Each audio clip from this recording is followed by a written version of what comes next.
বাস্তবতা এমন একটা বিদ্যালয় যেখানে মানুষ কোনো শিক্ষক ছাড়াই জীবনে শ্রেষ্ঠ শিক্ষা অর্জন করেন। আসসালামু আলাইকুম। আজকে আমি খুব মজার একটি রেসিপি তৈরি করে নিব। এই তো দেখতেই পাচ্ছেন এখানে আমি গরুর মাংস নিয়ে নিয়েছি আর একদম তেল চর্বি ছাড়িয়ে মাংসটাকে সলিড মাংস নিয়ে নিয়েছি এখানে ছোট ছোট পিস করে। এখন মাংসের পিসগুলোকে একটি ব্লেন্ডার জারে ব্লেন্ডার করে নিব। এই তো ব্লেন্ডার করা হয়ে গিয়েছে।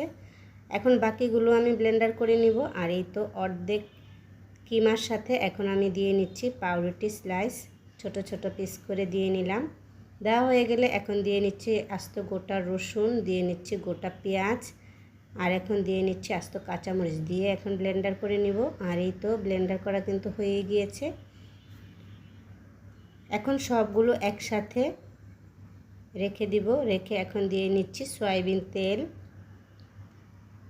দিয়ে নিচ্ছি জিরা গুঁড়া, গোলমরিচের গুঁড়া, কাবাব মশলা, দিয়ে নিচ্ছি লবণ, মরিচের গুঁড়া, হলুদের গুঁড়া, সয়া সস দিয়ে এখন সবগুলো উপকরণ একসাথে ভালো মতো মাখিয়ে নেব।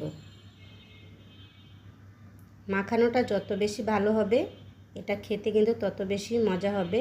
আর এই তো মাখানোটা কিন্তু হয়ে গিয়েছে। এখন আমি ছোট ছোট বল করে বানিয়ে নিচ্ছি। এই তো একে একে সবগুলো কিন্তু বানিয়ে নিলাম। দেখতে দেখেন কতটা সুন্দর হয়েছে। যাই হোক, এইদিকে চলে আসলাম রান্নাঘরে। পানিটা কিন্তু বসিয়ে নিয়েছি, পানিটা বলক চলে আসছে। এখন ঢাকনাটা নামিয়ে পানির মধ্যে কিন্তু অবশ্যই এক ফোঁটা তেল দিয়ে নেবেন, তাহলে কিন্তু একটার সাথে একটা লেগে যাবে না। আর এই তো আমি একে একে বলগুলো কিন্তু দিয়ে নিচ্ছি। আর অবশ্যই আপনারা খেয়াল করে দেখবেন, মানে ট্রাই করবেন একটা একটা করে দিতে, একসাথে দিতে যাবেন না, তাহলে কিন্তু দলা পেকে যাবে বা ভেঙে যাওয়ার চান্স থাকে। এই তো আমি কিন্তু একে একে সবগুলোই দিয়ে নিলাম। দিয়ে এখন হালকা করে নেড়ে চেড়ে নিচ্ছি। সিদ্ধটা কিন্তু আমার হয়ে গিয়েছে। এখন আমি একটি ছাঁকনির সাহায্যে ছেঁকে নিচ্ছি। এই তো সবগুলো ঠান্ডা হয়ে গিয়েছে। ঠান্ডা হয়ে গেলে এখন আমি কিছু ফ্রোজেন করে রেখে দিব।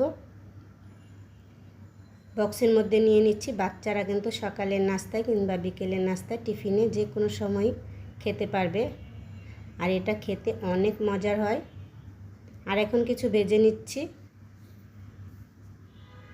আর আপনারা অবশ্যই বাচ্চাদের এভাবে করে বানিয়ে খেয়ে দেখবেন, খুবই মজার হয় বিফ বল। আর আমার রেসিপিটা কেমন লাগলো অবশ্যই জানাবেন। লাইক কমেন্ট শেয়ার দিয়ে পাশে থাকবেন। আপনাদের একটি লাইক কমেন্ট শেয়ার আমাকে নতুন করে ভিডিও বানাতে উৎসাহী করে। আর এই তো ভাজাটা কিন্তু হয়ে গিয়েছে, দেখতেই পাচ্ছেন দেখতে কতটা লোভনীয় হয়েছে। আর এটা গরম ভাতের সাথে খেতেও কিন্তু খুব মজার হবে। আর এই তো একে একে সবগুলো নামিয়ে নিলাম।